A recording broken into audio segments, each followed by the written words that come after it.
देश मेरा रंगरेज ये बाबू।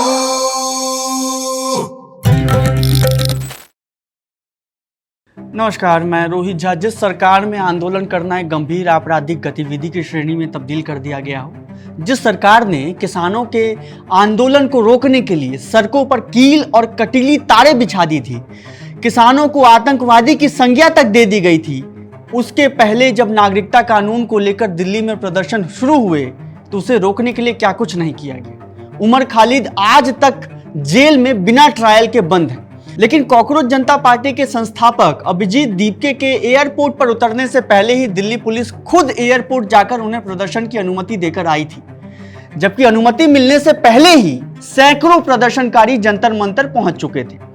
जिस दिल्ली में ओलंपिक मेडलिस्ट को सड़कों पर घसीटा जाता हो और किसानों का सर फोड़कर लहूलुहान कर दिया जाता हो, वहां पुलिस से कॉकरोच जनता पार्टी के प्रदर्शनकारियों से नरम रवैया अपनाने को हिदायत दी जाती है और अंतिम समय में प्रदर्शन की अनुमति भी दे दी जाती है। तो इस हथकंडे के पीछे के कारणों को भी हमें समझने की जरूरत है। सबसे पहले तो हमें इस बात से आगे देखना शुरू करना पड़ेगा कि 22 मिलियन फॉलोअर वाली पार्टी के जमीन पर कितने लोग इकट्ठा हो पाए। इस बात में कोई दो राय नहीं कि कॉकरोच जनता पार्टी ने युवाओं के बीच बढ़ते सिस्टम के खिलाफ रोष, सामाजिक असंतोष, निराशा, हताशा को भुनाया है और सोशल मीडिया पर सनसनी पैदा की। मगर हमें यह भी समझना पड़ेगा कि अभिजीत दीपके न तो अरविंद केजरीवाल है और न ही कॉकरोच आंदोलन कोई अन्ना आंदोलन है। अरविंद केजरीवाल ने आंदोलन शुरू करने से पहले उन्होंने महीनों तक योजना बनाई और तैयारी की।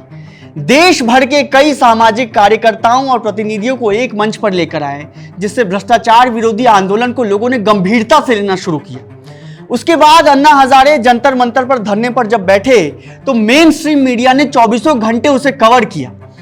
टीवी पर मौजूदगी ने अन्ना हजारे को घर घर तक पहुंचा दिया। लोगों के बीच ये धारणा घर कर गई कि मनमोहन सिंह इस देश की सबसे भ्रष्ट सरकार चला रहे हैं।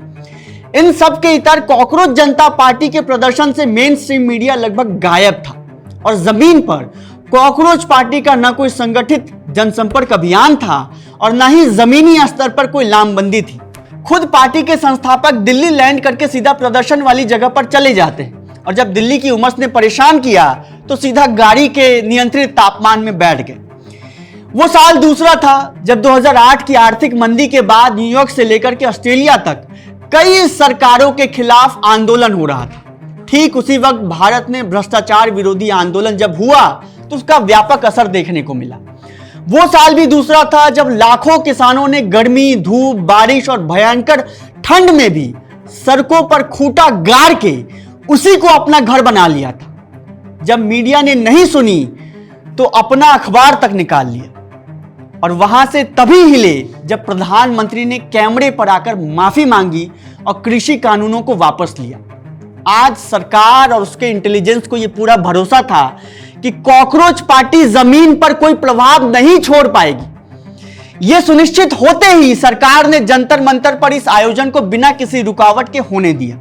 अभिजीत दीपके ने यह जरूर कहा कि अगर धर्मेंद्र प्रधान इस्तीफा नहीं देते हैं तो वो फिर से प्रदर्शन पर उतरेंगे, लेकिन एक दिन के प्रदर्शन से धर्मेंद्र प्रधान को पद से हटाए जाने वाले दावे में उतना ही दम है जितना दम राहुल गांधी के उस दावे में है कि देश में आई आर्थिक तबाही के कारण अगले 1 साल में सरकार गिर जाएगी। देखते रहिए वेटी चोखा। शुक्रिया।